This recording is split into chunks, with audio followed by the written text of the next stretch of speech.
All right, positive energy all the time. Good to see you all. Hope you all having a great day. Andrew, always a pleasure. Snuggles, Young World, Hawkeye. Everybody come on in, hit that like button, let us know where you're from. So today I have a great guest, somebody that I've been communicating with now for a while. And, as I told you all, I will be leaving town tomorrow to begin writing, finish writing my book.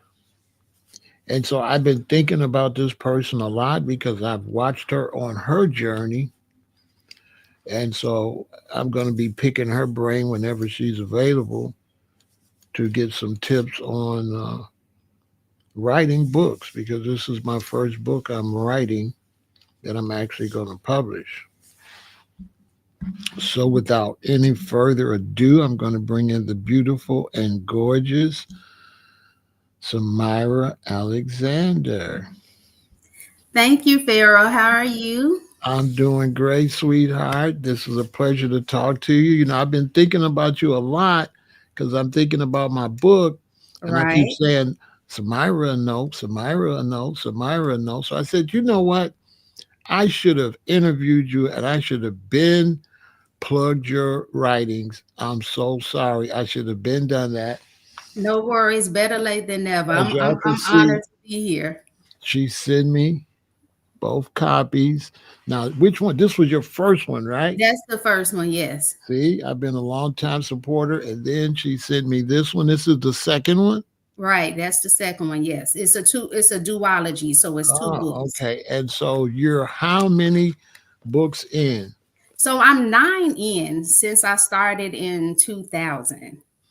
So I'm Mm. very proud of that. And in 2024 in November, I published my first anthology with another author. So all my other books, the eight were solo, but this last one, Silent Night, Dark Desires, is my first collaboration with another author. Now you told me you started in 2020. So did you start during the pandemic? Yeah, I started during the pandemic because I should have worn a curtain. The first book that you held up, I had written that years ago, and I'm not going to lie, that one. So I had put it in my closet for years and just left it there. But then because of the pandemic, I had so much time because I was working as a behavior interventionist and as a psychotherapist. So I had two jobs. Well, the one with the behavior interventionist at the school, they shut that down.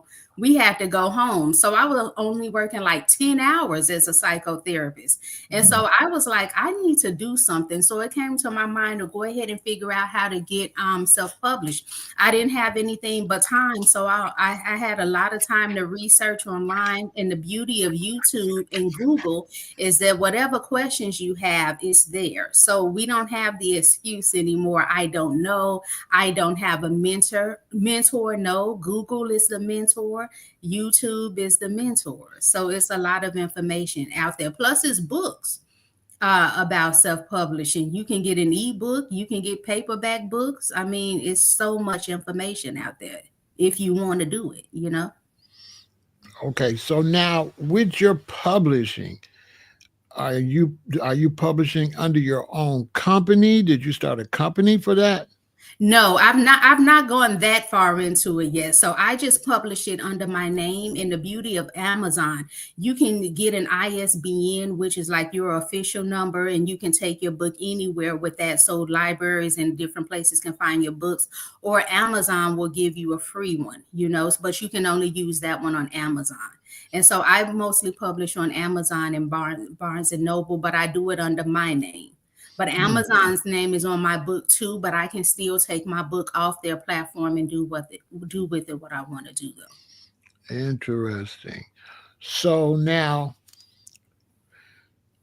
uh, we'll start with the writing part. Now, with the writing, how would you advise my audience to write? Should they write um, should you write in your own voice? I mean, the way you talk, or should you really clean it up to make it more like a professional artist? What do you think? Pharaoh, you really have to know who your audience is. Because let's say for you, I think, and I don't write memoirs, so I'm just giving Mhm. you my opinion.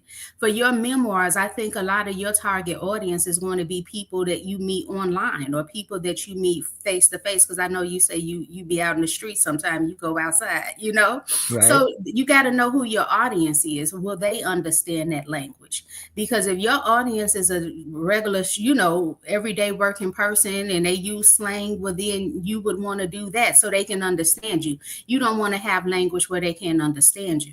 Like, for instance, if someone is writing an urban fiction book, urban, you have to see what does your audience usually like. Usually the audience like maybe cussing. Some people may use n-word in their right, who is your target audience. It wouldn't be perfect English, I would think. Excuse me, if you're trying to market regular urban fiction or urban romance, you know. And so mhm, my book, when I do the language, I look to see who is my character.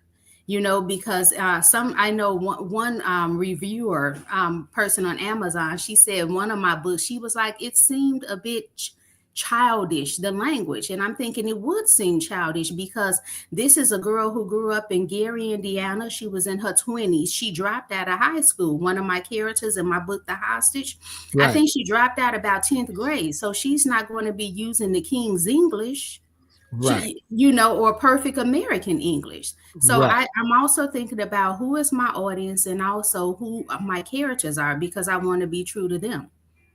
I've even wrote a book about some people in Chicago, and one was a drill artist. Because thanks to you, I like drill music. I'll say that because I remember one show you were talking about not being stuck in old music that you grew up with. So I was Mhm. like, let me try drill, and I've been addicted ever since. So I kind of felt bad because I was like, I'm in my 40s and I'm like addicted to drill. So at least I can justify it by like I'm doing research and putting it in the book. And, and I did that for one book called The Predator's Prey.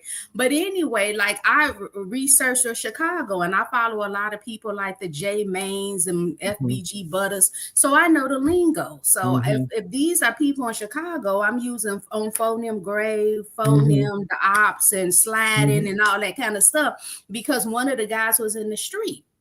Right, Now, true enough, when I did that, when I would say on phoneme grave, I would probably have to say something so someone that's not Chicago, so they would be able to pick up on the lingo. So I right, had to learn that too from an editor, because I used J Main saying you over whooping for one of the characters, and my right, editor was like, Samyra, did you mean to say over whooping? What do you mean? What's whooping? So I right, had to put it outside of the dialogue and say over whooping and basically what it was, but right, make it still flow, right, because not everybody of who I'm targeting is from Chicago. So you have to respect the audience there. right, If that answers your question. right. Now, I'm writing this book and it's my life story. And Mhm. I have a tendency to not talk the same way. I got like a lot of different ways I talk, Yeah. and I have different ways I talk in different periods in my life, whatever you know, whatever age I am, what I'm doing.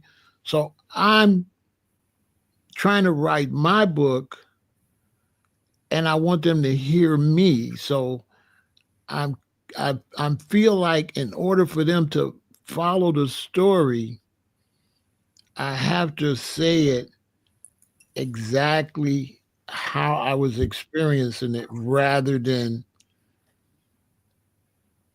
change it up. What do you think about that? I think that's a good point, because I think people who will buy your book, like definitely I would support. I would want it to be in your language, because I think it would be odd knowing that you'll cuss somebody out on YouTube or say what you have to say. I'm going to look for some of that. So if it's Right. like zero kosher words, I'll be like, maybe this don't really feel like Pharaoh. Right. And then You know? see the times when I came up and I was, just a Rasta, young coming up. So when I'm writing that part of my life, Mhm. it's going to be a totally different language than later after I had all that trauma and stuff. So I Right. wanted to make the language fit however I was at that particular time. So it won't be the whole language, it would be whatever character I happen to be at that time. What do you Right. think about that? No, and that makes sense to honor your voice at that time because I think that's what a memoir is. You Hmm. know, because of course you can't include everything from your life, but you want to include certain sections like who you were at the time, and Hmm. that way your readers can track your evolution. You Hmm. know, because I don't think yeah, I don't think they would expect for you to be the same way as younger Pharaoh as an older mature Pharaoh. You know, Right, right, so right, yeah, I would say definitely stick to your voice with that. right, right. Okay, so now the artwork, like how for a new author, how Mhm. do they determine how to do the artwork? Because the artwork has to be laid out in a way that's the front, the side, and the back, right? Right. So should they go to a company to help them with this that will lay it out the right way? And how much of the design do they have to do? Or Mhm. what's the best method for a up and coming person that wants to be an author to get the beautiful designs and things like that? So that's a great question. So, in order to get the design, some people try it themselves, and I would say if you don't have a background in design and graphic design, do not try it yourself.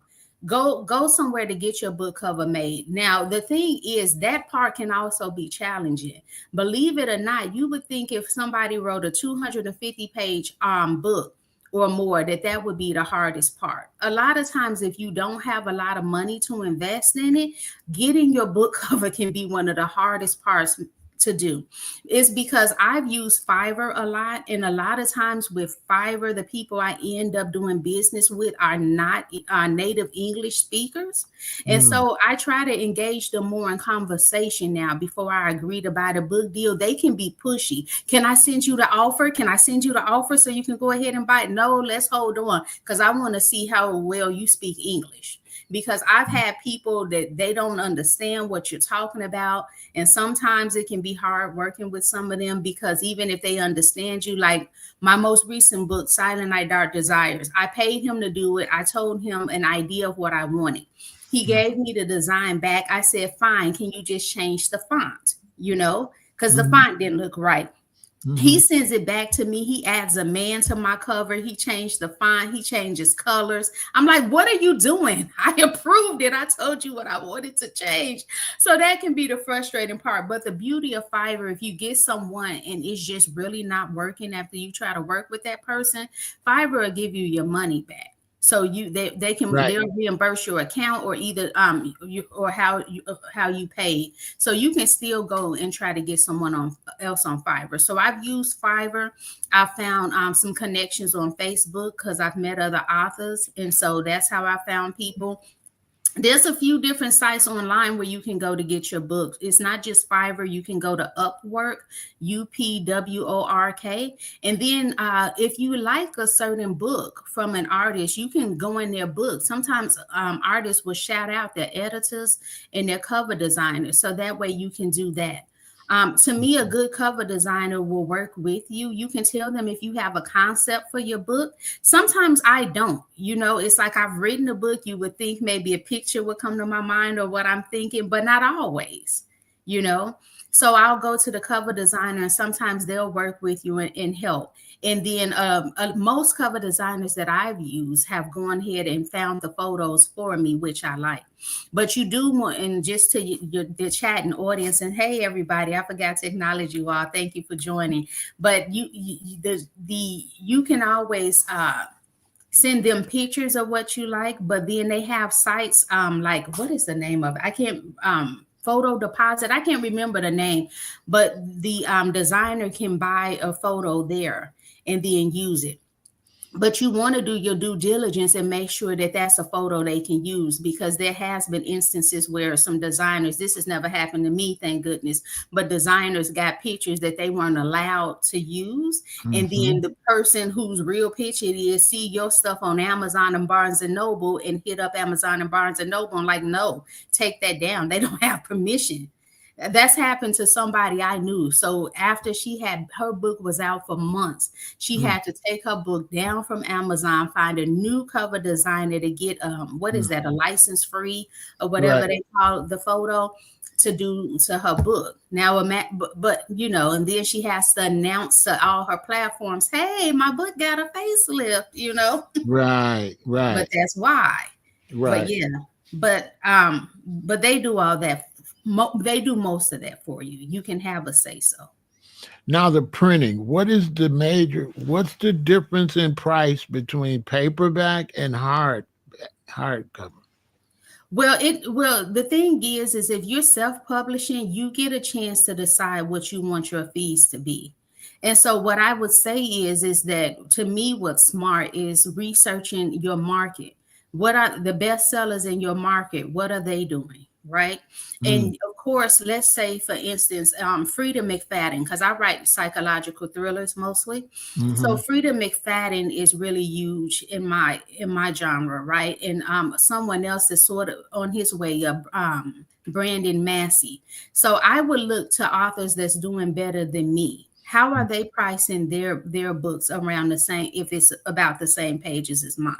Right. Now, as far as the manufacturers, what do they charge for a paperback versus hardcover? Oh, that's a good one. And so Amazon, because I usually send mine through Amazon. So Mm, for Amazon, they probably charge, and I don't want to get this number wrong, probably about maybe $5 or $8 for the printing or something like that. So what somebody taught me is, this one marketer, he said that I should always try to make sure I make at least $5 of my own book. So Amazon will charge maybe about 5 to 8, and it depends on the size of the book. So I can't give you an exact number, but if mm, they charge 5 or 8, I make sure that I put up the price enough so I can at least make $5. So okay. typically my books be about 100 and something pages to 200 and something pages. So I'll Hmm. get $5 on those books. For paperbacks, I always set it so I can get at least like $6. And they put the barcodes and everything on there for you, Yeah, right? Amazon will do that. Nice. So even if you get your own ISBN, you just give them that information and they'll put it all on there for me. So I don't have to do anything with that. Mm, The only issue with the printing and things with Amazon is sometimes you'll get it where, like, one lady, my editor, she just published a book, right, and she's selling her books for $5 off because I believe she got her books from Amazon. They, if you see like the back cover here, they made a mistake and like cut half of it off, so it was bleeding over like this right. way, and so she had to explain to people, you can get these cheaper because of what happened. So sometimes Amazon will print your stuff and it'll be looking real funny. So it's bad that authors really have to inspect their books when they get it. And I've even seen some readers give the author on Amazon saying, "Oh, this book didn't print out right, so I'm giving this author 1 star." And I'm like, "No, that's not the author's fault. That's Amazon. You need to send that book back to Amazon. Tell them get your money, give you a new book. You Right. don't give the person 1 star. They don't handle that." But I'm sure as a reader, they wouldn't know that because they're not behind the scenes. Right. So now one of my subscribers, Andrew, wants to know what inspired you to write.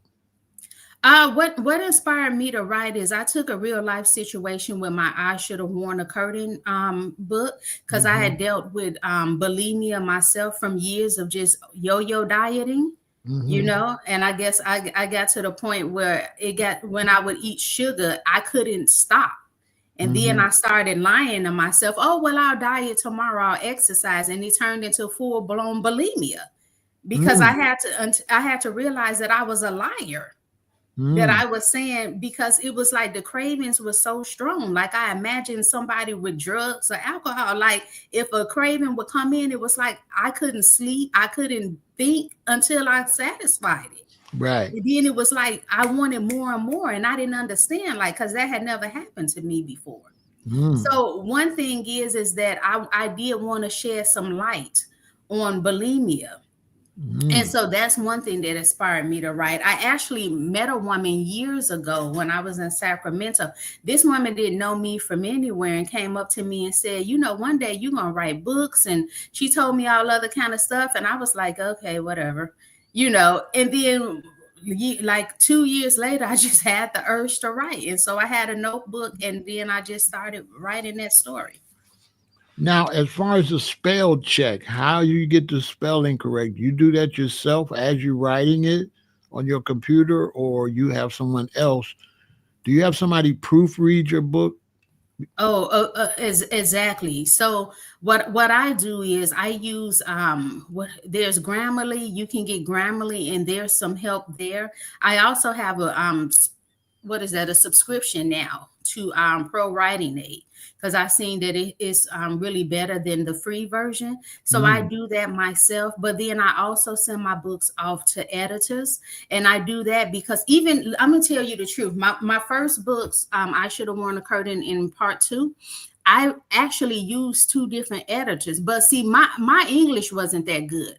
I was the person who would go to English class and really like blow it off. And then when my right, teachers would confront me about speaking like Ebonics at the time, you right, know, I remember they'd be like, "You, Samyra, you need to stop that because you're going to need to learn the regular English." I'm like, "No, I'm not. I'm always going to speak Ebonics. This is right, a language. You shouldn't try to deter me." And then years right, later, they were right. I was a right. dummy. So my English was not the best. Even though I've been to college and everything, I still struggled with English. So I got people off Fiverr. And because my English is bad, when they gave me back the work, "You get time to proofread it." I'm like, "Ooh, sounds good to me." You know, Mm, they made changes. Mm-mm.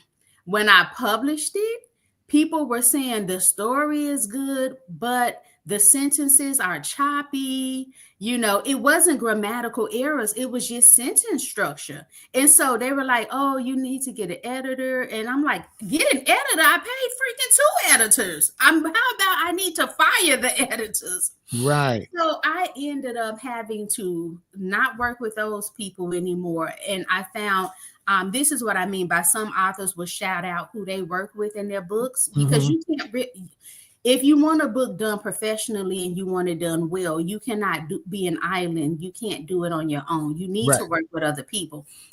So one author, her name is Tanisha Stewart, and she writes psychological fiction. She's also a Black indie author. And I went through her books, and she shouted out her editor, who is Cian Alexander. And so I reached out to Cian and had Cian redo my books. And when she redid my books, I didn't have any problems with people talking about editors or things like that.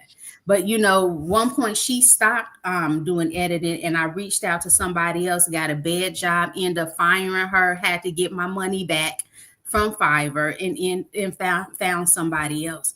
And that part has been rough because sometimes your editors will be like, "Okay, I don't edit anymore." Then you got to be on the hunt. So now, Mm, what I tell people, if you want to write, don't settle for just having one person who does a thing. If you have one designer, find two backups. If you have two good editors, find two more as backups, because life happens. And then so I eventually found another great editor from Facebook. And some editors, depending on the length of your work, may take 2-3 weeks to get you your stuff back. This woman would knock out a 250-page novel in like 6 days, which is wow. great. So I'm loving her. I'm like, yes, she died. Oh, wow. So that's why I'm always got backup people, because like people, parents and things die, people get sick and they can't do your work, and you know, Right. you don't want to be stuck. Right. Now, what do you use to actually write it? You write it on your computer? What do you use to write? What app? So no, I actually use Word. these days. And Microsoft then, Word. yeah, Microsoft Word. And then I type on my tablet. Some people these days actually type on their phone, I hear. Now, I Mm. don't know how they're typing on their phone, if they're just doing it in notes and then somehow copy it and paste it over to the tablet. But I've heard authors say they type they type books on their phone too. At one point, I was using Google Docs, and it probably could have just been the raggedy laptop I had at the time, but it was jumping. The cursor would jump around, so I'm on chapter 3, and the cursor would jump to chapter 2, and I don't see it jump, and I'm typing, so I'm messing up chapter 2. Right. And then it started pausing. I guess it wasn't enough storage room. It was horrible trying, and I finished like 2 books like that and wasted so much time. And eventually I was like, look, I'm done. I'm getting me a new laptop. I'm done with Google Docs. I am sticking to what is that? Microsoft Word. So yeah, that's how I write these days. Right. Now, how do I prevent using the same word over and over again? You know, like you write and you start the paragraph, and when you read it back, you're saying the same, you're starting too many of your paragraphs the same way, or you're starting your sentences the same way too many times. Right. How do you, yeah, how do you deal with that? So what I do, the good thing about Pro Writing Aid, they'll let me know. And then that, like, oh, you started the last 3 sentences with I, or you started the last 4 sentences Mm, with the. So that's the beauty of that. So I just try to switch it around. And then another beauty of the Pro Writing Aid is that you can highlight a sentence, and it says like, and even with what is that? I'm trying Grammarly. You can, I think with the free versions, you can only do it so many times, but you can highlight the sentence and ask for it to reword it, and mm, it'll give you another wording. But you also have to edit that sentence that's been reworded yourself, because sometimes it can give you something that sounds like too formal, you're right. but gives you an idea on how to switch up sentences. Right. So that's what I do. And then plus, you have a really good editor. Your editor is going to find things that you're doing wrong. Mm, Like for instance, one book I wrote, I was kept saying someone's name too much instead of using like her or she, and mm, the editor would say this is getting redundant. And my editor, she'll change a few of it for me, but after a while she'll be like, hey, you're gonna have to do this, which makes sense. I'm paying her, but it's like, hey, I need to help her too. right. So the editor is going to point that stuff out. Your editor should be able to point out a lot of different things you miss. And the one thing I want to say here is that it's good to use more than one editor, because it's unfair to think one editor is going to have your book to perfection. That's not the case. The human eye is prone to error. So I get 2 editors. Once that first editor is done, I approve whatever they do, and then I send it off to the next editor, because chances are that next editor is going to find what we both missed, me and the first editor. Now, typically, what do the editors charge? So that's the thing. Editing can be very expensive. You can find some editors that charge about 1,000 or more for a book, even for shorter books like 250 words or so. But I've been also really lucky to find one editor. She typically charges, I think, I don't want to get our prices messed up, but I think for maybe a book of 250 pages, my editor may charge about 200 or something dollars, Okay. which isn't bad considering, because editing can be from anything usually up to about 250 and up.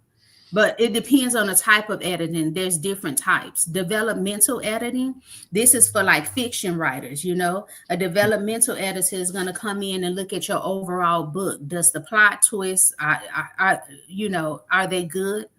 Or are there holes in your story? Are you calling one character Pharaoh, and then the next sentence you're calling him Andy? Right.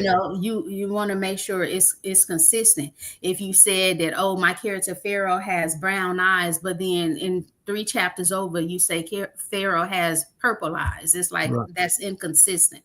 So that like that, because they look at your sentence line by line, characters, fact check, all that, they usually charge more. So that can be maybe starting from, and it just depends, but that is going to be more expensive like than your other editors. Then you also have like a line editor. They're going to look to see your sentence structure. How is that? You know, they're also going to look at some grammar too. You have copy editors. You have proofreaders. Typically, proofreaders are less expensive because what they're going over is just really looking at punctuation and catching any last grammar errors. But yeah, Mm. but a proofreader doesn't want to be your first editor because your novel or whatever it is should be almost polished before you sent it to the proofreader. So it Ah. really just depends. And that's the hard thing about self-publishing. It's like not really one answer or one rate because it depends on who you use. They can have different rates. Mm. Now, someone asked, what is your target audience?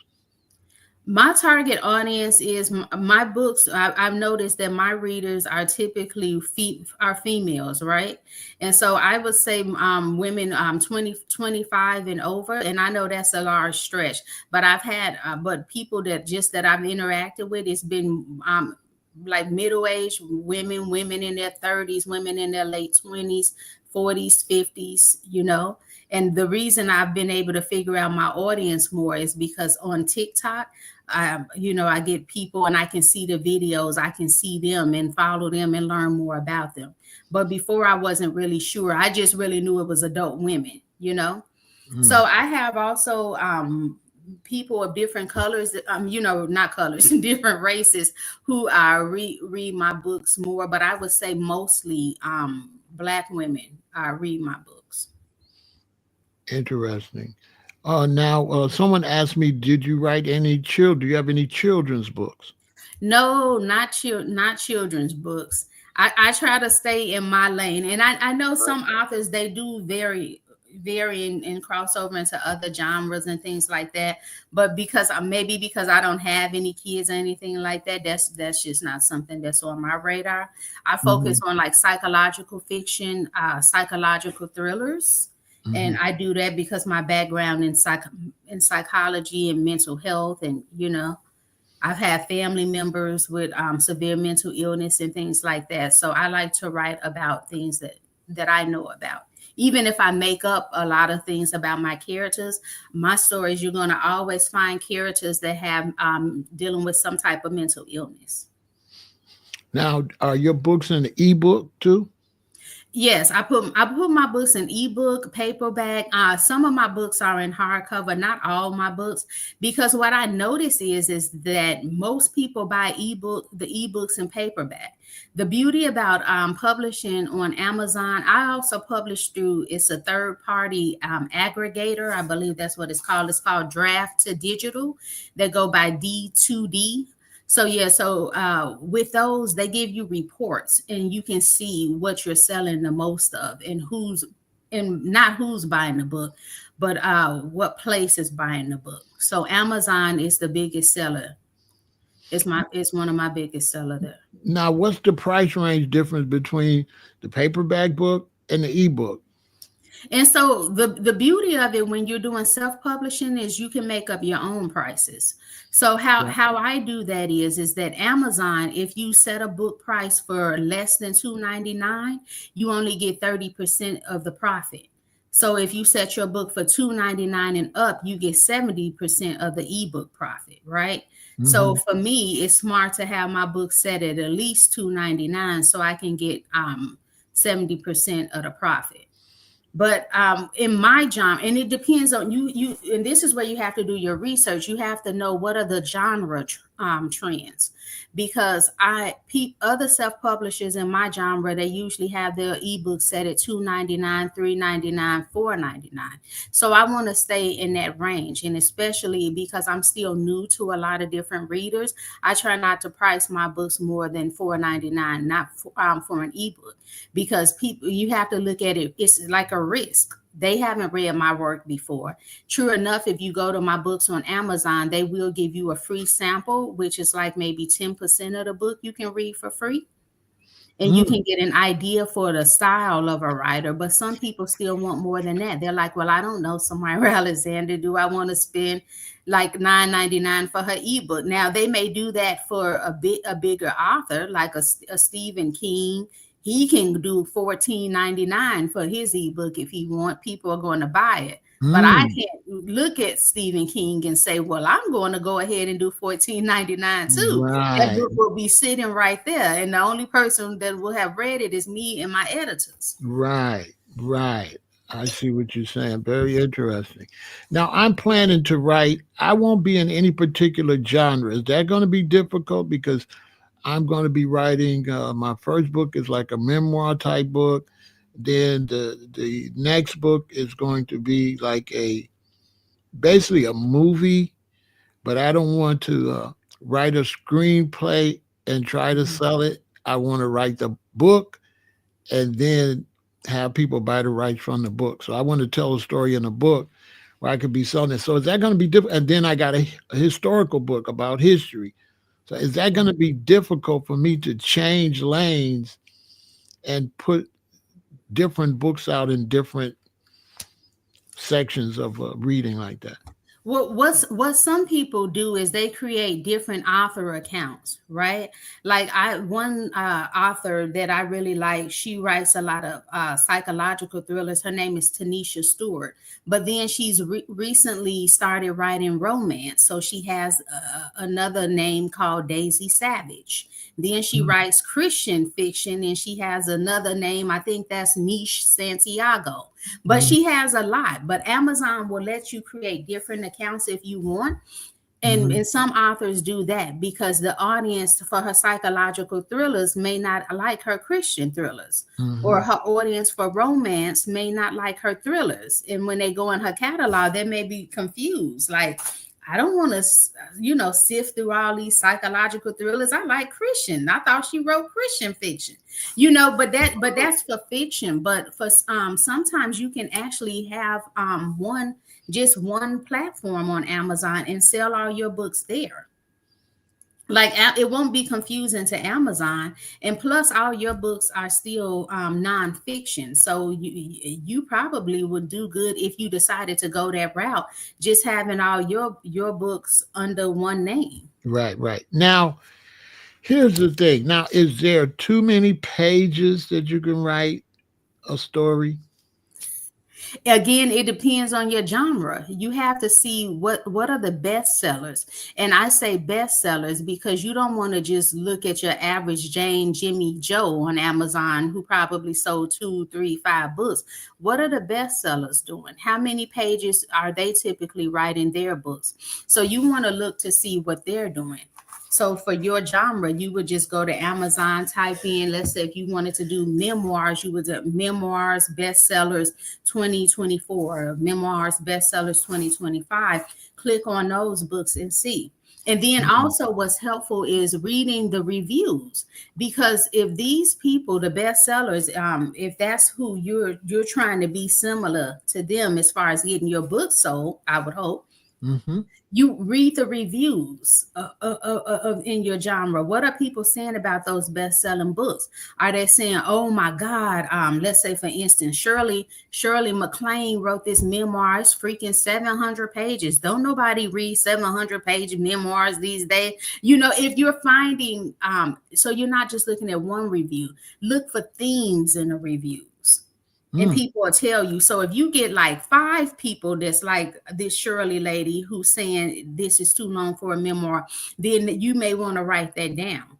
People are saying this is too long. Or read the reviews in the reverse could be true. Somebody saying, well, these are too short. You don't just want to go on one person, because sometimes people pull things out the air, out their butthole, and just say something. But that's why I say you want to look for the themes mm. of what people are saying, and also what do they like about the memoirs, because people, if you read the reviews, people will tell you. So if a lot of people are saying, oh, this person talked on and on about stuff that wasn't really critical in their life, it was so boring, it can give you a thought like, oh, maybe I shouldn't try to cram everything into my memoir. Maybe I should focus on the things that really helped create me to be the person that I am today. Things that really were significant and stood out, because don't nobody care about me walking down the street with my mama to the store to get a lollipop. Like, did Right. you break your ankle? Did your mom find a new dad? Not you. I'm just saying, did your mom find a new side dude on the road? It Right. tore up your family in the future. Like, why do we care? Right. There's some money for you in writing a book about how to write books. Yeah. Yeah. It could be short, but a little informative. And then the ebook, people could listen to that and hear basically what you're telling us now. You might want to look into that Right, huh? because, yeah, you've been doing it. You really know it. It's exciting listening to you. You really know your stuff. I can tell you've been grinding, huh? Yeah, I've been doing my research, and and I thank you for saying that about like the time that I put into it, because I don't mind. Like for you, I get a lot of free information for you, and I've been following you for years. I don't mind helping for free, or people who've even supported my books, right? But Mhm. sometimes you'll get people who don't respect the work that you've put in, and so they want to come to you, never shared your book online. Excuse me, Hmm. allergies.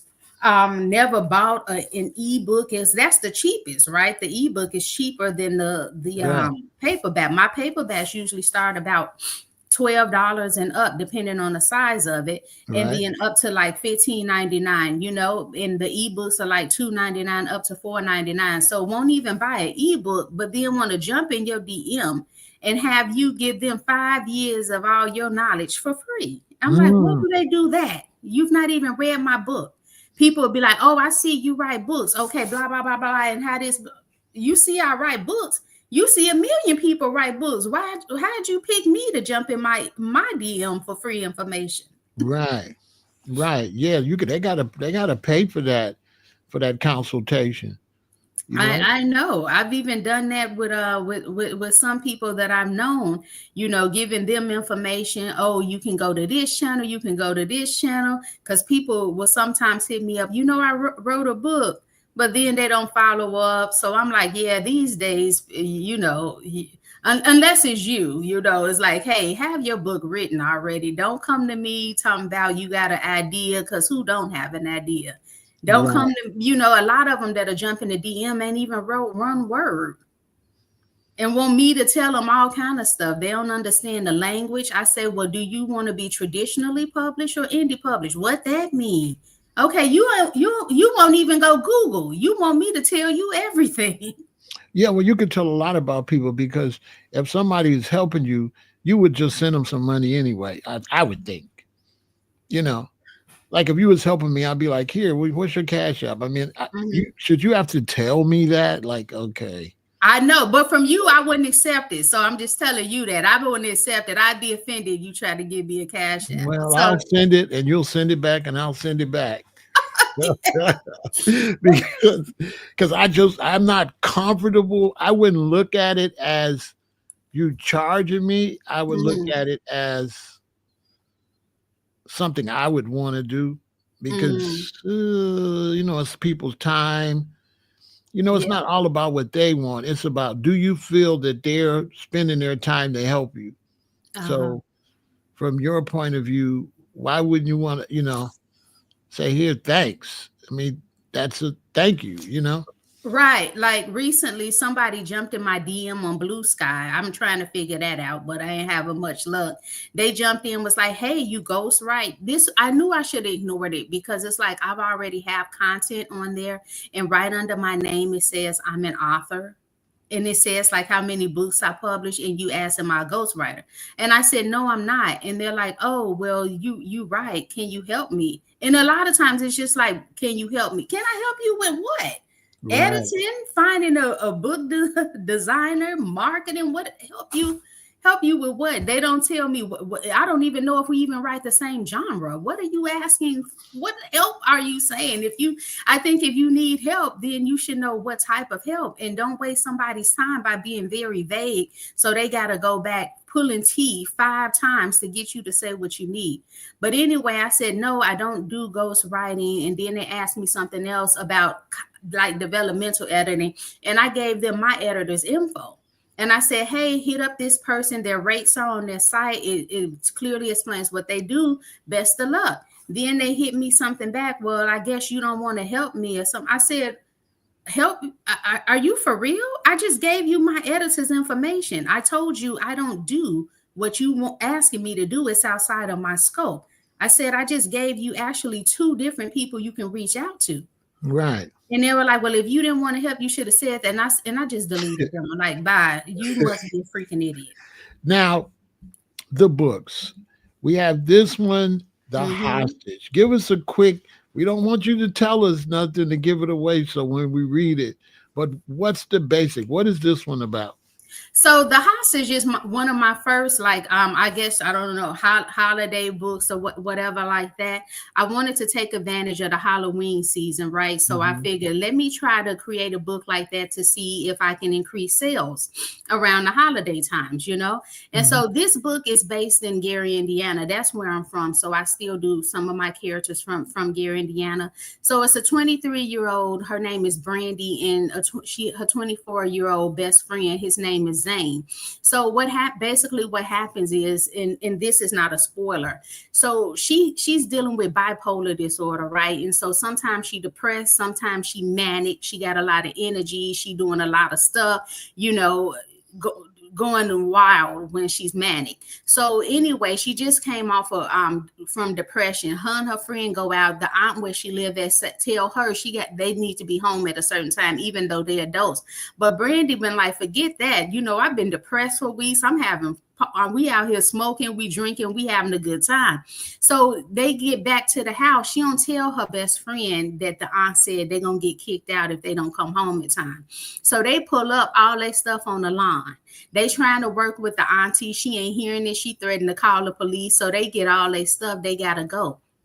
So because they're out in the streets, they make a few moves to get a lot of money. They figure they already was saving to get a house, because Brandy got a kid that's in foster care, because when she's depressed, she don't really do anything. So somebody reported her little daughter got snatched. So the thing is, Zane got kicked out of his apartment that he shared with his baby mama and they 2 kids. So they saving up to get a house together. That way, hopefully they can one day have all their kids together, you know, and her kid ain't got to be in the system. So he pissed, because he like, now we got to go in our savings and spend all the money we've been saving because you just got us kicked out of your auntie house. And at first she was playing it off like she ain't know why they got kicked out. Then she told the truth. So they do some crazy things and steal some money from some folks, and then they end up going to a hotel. Brandy, she's still a bit manic. She get them kicked out the hotel. So how it comes to the hostage is that both of them, they drive for like a Uber company delivering food. And so Brandy, she like, you know what, we ain't got to spend all our money. We can live with this woman. She another woman. She a white woman living in Gary. She agoraphobic, you know, meaning she don't go outside. She like, when I go to her house and drop her food off, she just put her white hand out the door and snatch her food. She never even opened the door fully. She was like, she live on the dead end street. Ain't nobody coming. You know about Gary, you know, they got a few of them dead end streets with like Right. barely no houses. So Right. this is that street. It's like she the only house surrounded by woods. This house is based on a house that somebody that I once knew. They go in this house, and I'm not gonna spoil it, but the lady is really eccentric, and they think this is gonna be an easy hostage. They gonna, you know, lock her up and stuff, be in her house rent free so they can keep stacking. But as Halloween approaches, some weird stuff start happening and things don't go as planned. Wow. Boy, you could do movies. Okay, now this one, Twisted Endings. Yeah, so Twisted Endings is my first collection of short stories, and this one I have 7 stories. I'm a big fan of. I grew up with like older babysitters, or with my mother watching Alfred Hitchcock Presents, the Alfred Ah, Hitchcock Hour, Tales from the Crypt, Tales from the Dark Side, Are You Afraid of the Dark? All these kind of shows, and I was the kid that liked that. You know, like my friends, they would never be into stuff like that. You know, for in college, one of my good friends at the time got me a VHS set collection of Alfred Hitchcock, because Mm, that's the kind of stuff that I really like. So I wanted to like to my, I don't know what you call it, paying homage. I think that's how you call it, right. to Alfred Hitchcock and the people of that generation who created those type of shows.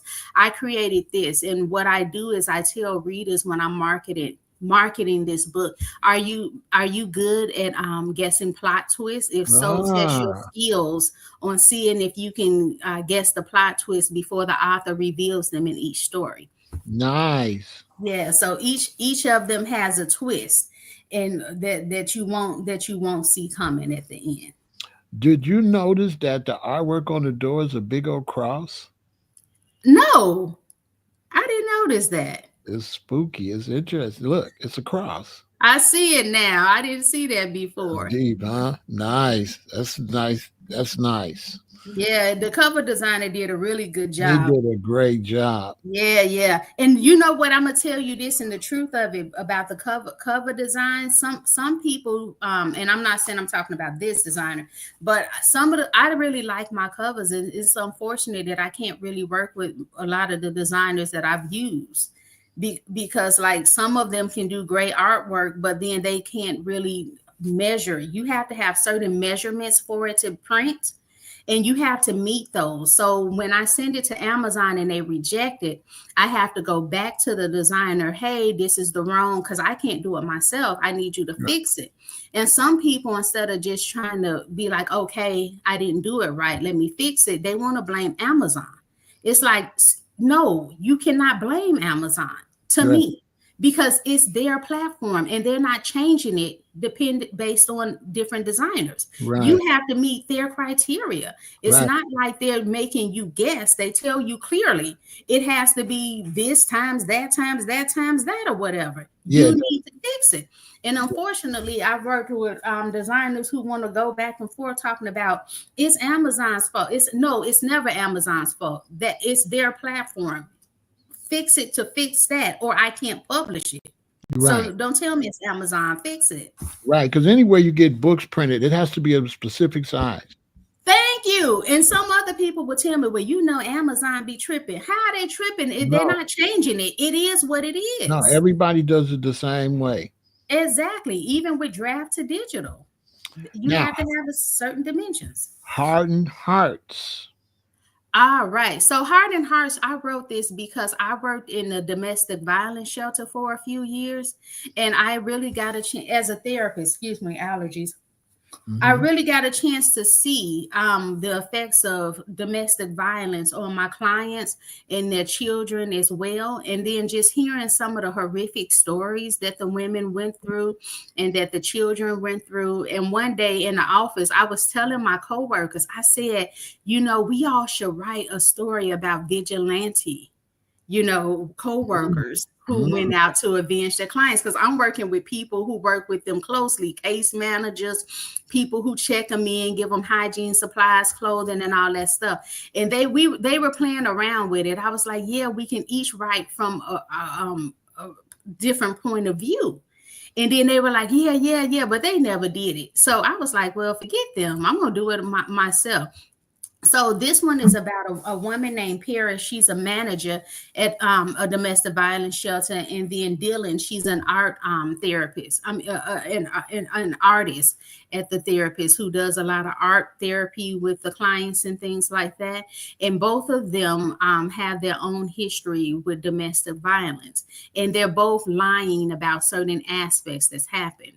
Like Mm, like Parrish, the manager there, she is telling everybody that, oh, my only experience with domestic violence is here at the shelter, but she has a background. mm, Her parents were actually victims of domestic violence, and there's a lot of tragedy there. And the same thing mm, with Dylan. She's not being truthful about some things that's going on in her presence. She knows mm, more about domestic violence than what she's letting on. So mm, they come up with this plan to avenge their clients, but then they also start learning about truths about one another that they didn't know, which shocks both of them because they're really close at the job. mm. They're friends. So Mm. I like it, it talks about basically that if you don't heal and don't address the trauma it from your past, it can sometimes find you in your present and bite you in the butt. Wow. And then this one here that I think you did with a person, or how does that work? Yeah, so Silent Night, Dark Desires, a Christmas anthology of darkness. So this is by me and my co-author. Her name is Talise Nicole. And so we this is my first collaboration. I've seen other authors in our genre do it as far as indie authors, and I wanted to give it a try. The how I came up with this, and then also for Twisted Endings, there's this group on Facebook. It's called I See You Reading and Chatting, and so Mm. every Friday, the her name is Ebony Evans. She moderates the group. She does this freestyle Friday. So the that week she'll find like 4 or 5 authors and she'll say, hey, you want to participate in Freestyle Friday? So what happens is on Friday morning she will post a title and give you a bunch of pictures to go off of, and the authors have to that day write a short story and you put Mm. it in the comment section of the Facebook post, right?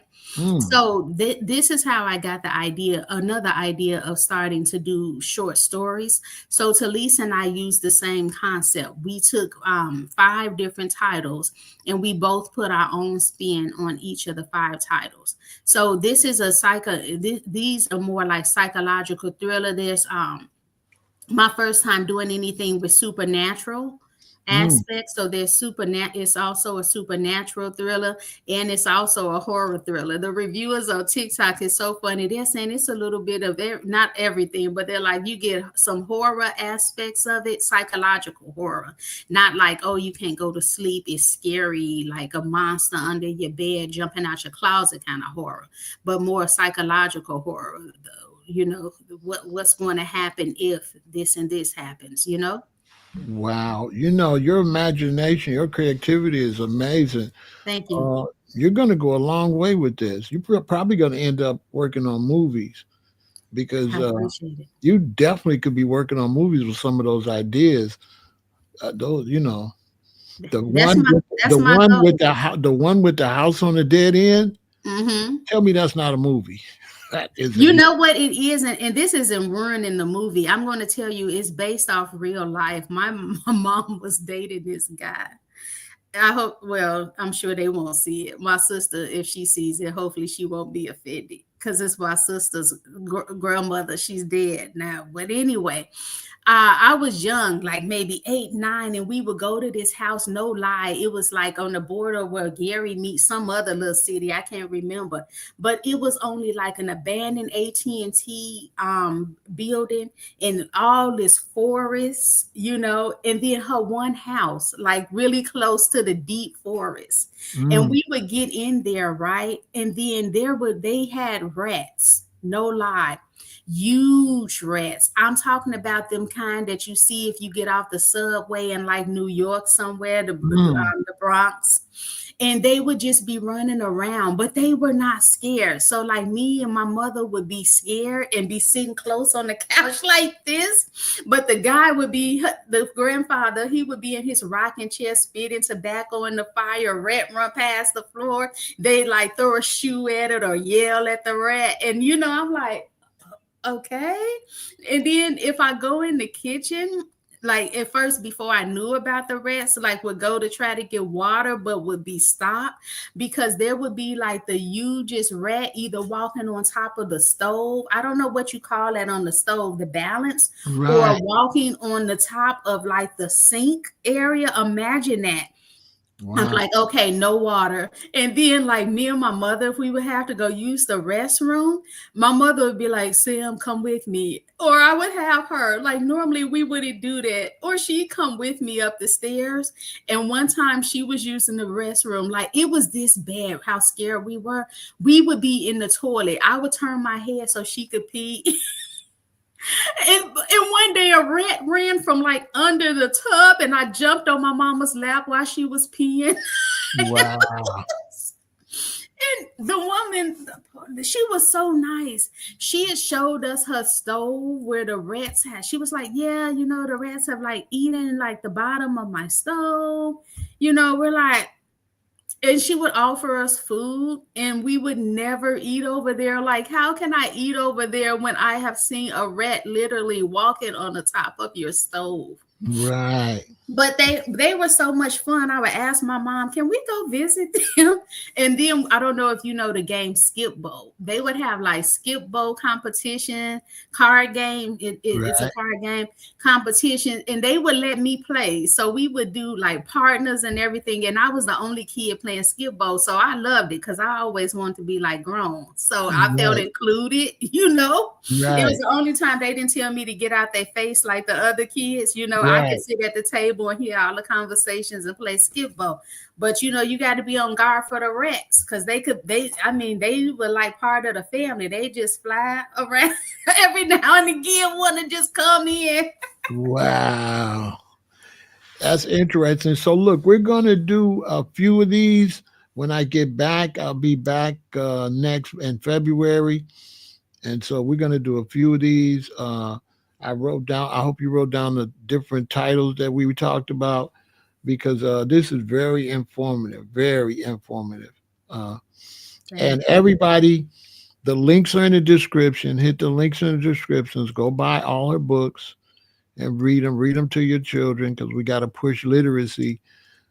Our children can't read, they can't spell, and reading is even more important now than ever because people are just looking on their phones and they're not using their imagination. Our children aren't reading as much as they should be.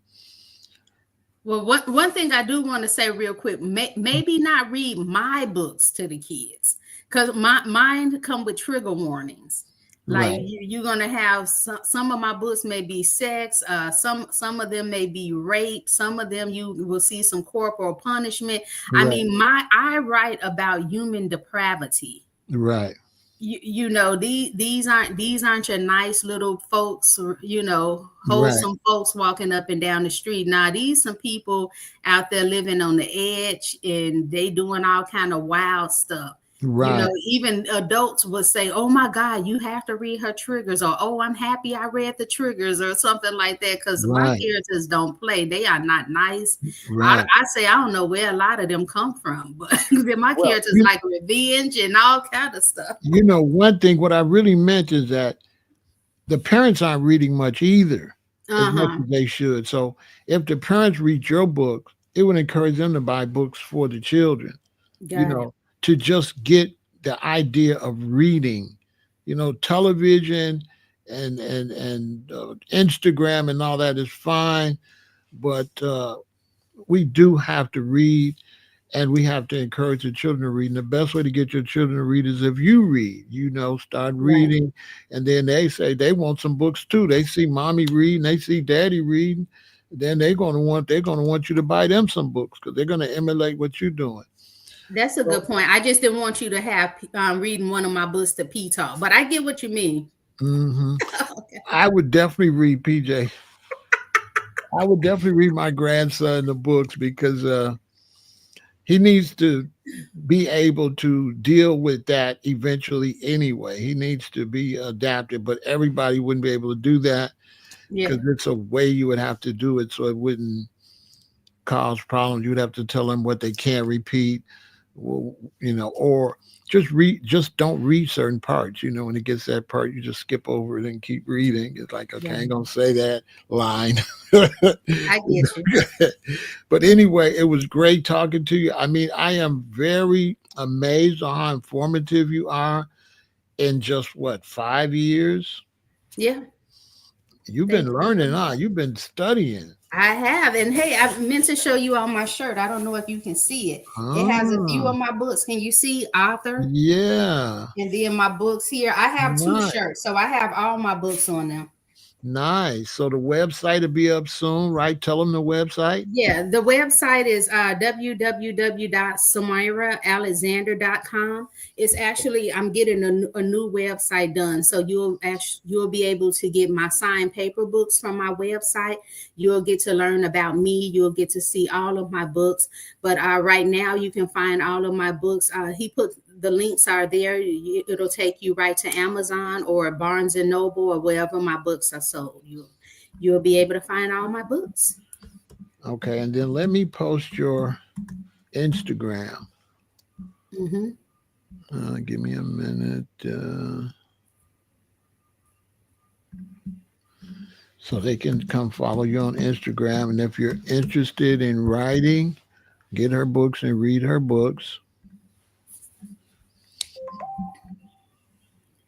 It could help you quite a bit. Yep. And then on Facebook, you can find me at author Samyra Alexander. I'm also on TikTok on author Samyra Alexander.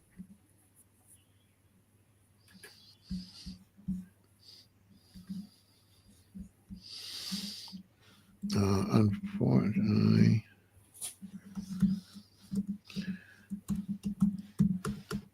I do not remember my login. Oh, I can tell them the Facebook. I mean, Okay. not the Facebook. I can tell them Yeah, it's Instagram is at Samyra, spell it. yeah, author underscore Samyra Alexander. That's Instagram. That's your Instagram? Yes, author. Then I believe that's that underscore. Then Samyra Alexander. Okay.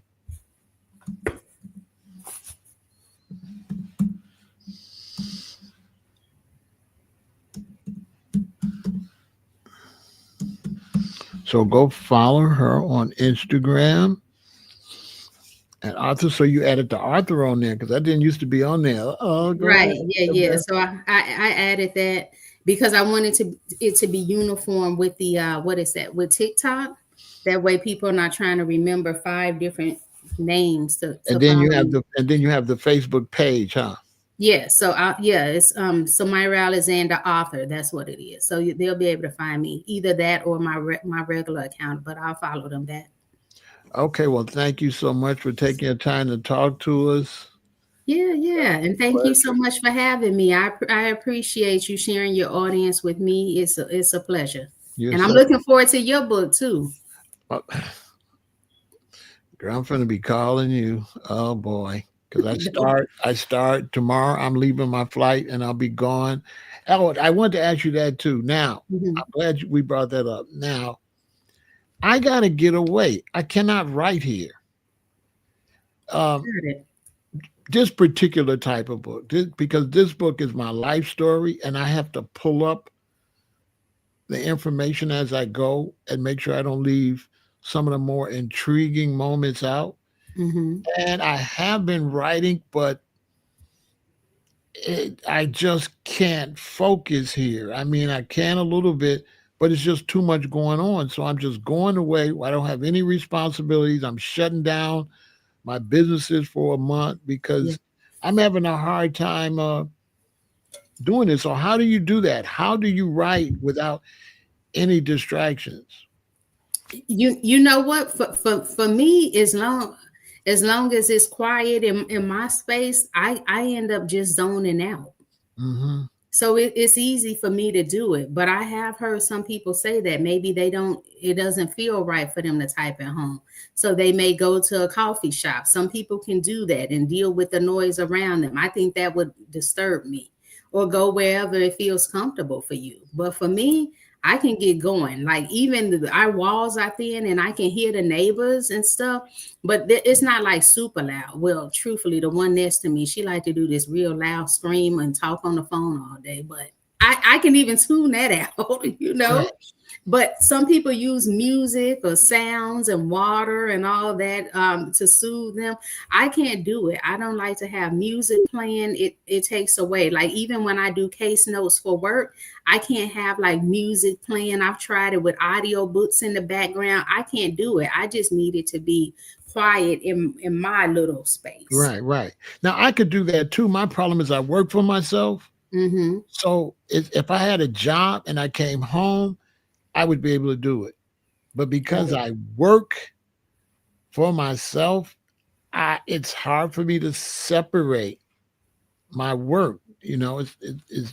almost impossible. So I have to get away and basically close down my work to be able to focus because I don't have that same luxury of having off time. Got it. I don't Yeah, get off. Yeah. you got to do what works for you. But cuz I work from home, right? So I sit right here and I see my clients and I do my case notes, and then like if I want to write, then what I do is then I just start pull up Microsoft Word and then just start writing from here. But it works for me. But the beauty of it is that whatever works for you, that's the way to go, you know? Because I had to help a friend out that was having a problem, had a new house. And I had Mhm. to go from there and go help my daughter out. And that's when I started writing because I didn't have anything to do. Yeah. But when I came back to work or back to my office, I didn't have that same space. Now, if I'm only going there to get a nice chunk done, then Mhm. I'll be able to finish everything when I got here. But to get I think I just got out of high school so far. So that's as far as I got. But to get that main part of my life from out of high school to at least 99 or something like that, I'm going to have to, Right. I got to get away, you know. I need to just like a vacation. So Gotcha. so I don't have to think about anything and just day in and day out because because it's a life story. You have to write it in order. Mhm. It's not like like if I'm writing like my other books, I'm going to write about like for a movie. That's going to be all creative writing because I'm making the story up. So that's going to kind of flow because I'm making up the story. But Mhm. my life story, you have to actually pull all that stuff up, and Right. that's and you get so far and be like, oh, I forgot I was in high school, and you have to go back and say I forgot this part. And it's hard. I, I think my books that I'm writing for movies are going to be way easier than this. I imagine the memoir would be hard because you have to pick and choose what's the best events to talk about. And then sometimes I'm assuming you may want to protect some people's reputation or name or something. So then you may have to figure out how you want to do that. If you want to change some names here, if you want to, even though it's still a memoir and issue of truth, but all the time you don't have to tell everything, and to protect the innocent or whatever, you may Yeah, want to switch some things. So it's yeah, like, okay, how yeah. do I I got to switch. balance? I'm not telling any of the people's names, the guys in the streets, and I'm Yeah. not telling any of my mates that I have relationships with. I'm Mm-hmm. not going to tell their side of it. It's only going to focus on me. Right. I don't feel it's right to put them in my book and tell their personal business. Yeah, right. Like you don't want to do like Bobby Brown did. He wrote the I don't know if he wrote the book, but he wrote his movie and told about him and Janet, Yeah, having sex. And then she got to come out and answer questions. Every time yeah, she go out, did you really have sex with Bobby? You know? yeah. So when I write about my relationships, I'm only going to talk about my successes and failures in the relationship, not the other person. Mm-hmm. It's just going to solely focus on me, you know. Right. So that's a little difficult, but I will be calling you because I normally get stuck and I normally have so many. Because I'm sure my first book is going to be a process, isn't it? Oh, of course. That first one is always a process. And what I will tell you is some people expect perfection with their first book. You may not get it perfect the first round. Of course, you Hmm. want to do your best. Don't skip on your editors. Hmm. Some people do that, especially for their first books. They think, well, I don't need an editor and people are going to understand. But you have to understand your name is a brand.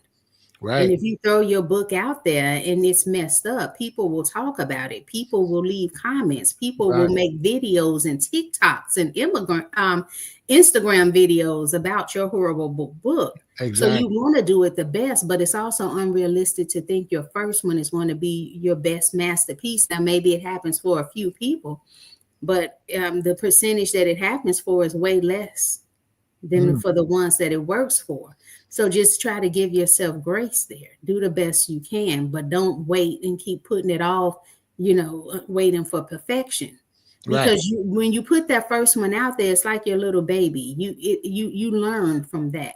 right. You read your feedback and you take. And now some people can try to be cruel on purpose, but the majority of the people will give you some good critiques, and you Mm, can read your feedback and see how can I use this to become a stronger writer for my second book. Now mhm. there are a lot of people will say, well, Samyra, the book reviews aren't for you as the author, the book reviews are for the readers. That is true. The book reviews are for the readers, but as a young author, you can also get some valuable information based on what people are saying to you from that. Exactly, exactly. Yeah. And so, like I said, with my first two books, that's how I realized that the sentences were choppy. Mm. Choppy. So I pulled them, had them re-edited, and then put them back. Ah, And I also gave them a new book cover. And I interesting. put on Amazon re-edited with major updates. That way, so if people can see, like, no, she realized it was something there that needed to be fixed, and she redid it. So people say, "Oh, I don't have enough money to get it edited." If you ain't got enough money, do what you need to do. Go sell some clothes at the Goodwill. Don't get a weave in your hair. Don't get your nails done, but get that freaking money and go get your books properly edited. I'm gonna go to New York Times bestseller, and your name gonna be on there. I'll be like, ah, I know her. Thank you so much, Samaya. We're You're gonna do this welcome. again as soon as I get back, and I'm sure I'll be calling you sometime this month as I'm Sounds working. good. And I really appreciate this information and all your encouragement and all your great work. Okay, sweetheart. Thank you so much. I appreciate you for having me, and thank you, audience, for sticking around. Okay. Take care. Bye bye. Have a good evening. She is such a doll. So I hope y'all enjoyed that. Make sure you hit the links in the descriptions, go buy our books and read them. And I encourage you to maybe consider writing books and telling your life story and telling what things is like for you. And today we were talking about self publishing, to publish your own novels and your own books. You know what I'm saying? So thank you all for watching. Make sure you support the channel because I'm kind of like the bad guy on YouTube and they don't like me that much. But it is what it is. So make sure you support the channel. Thanks for watching. And ladies, this was especially for you all to show you I support the queens. All right. Peace, victory.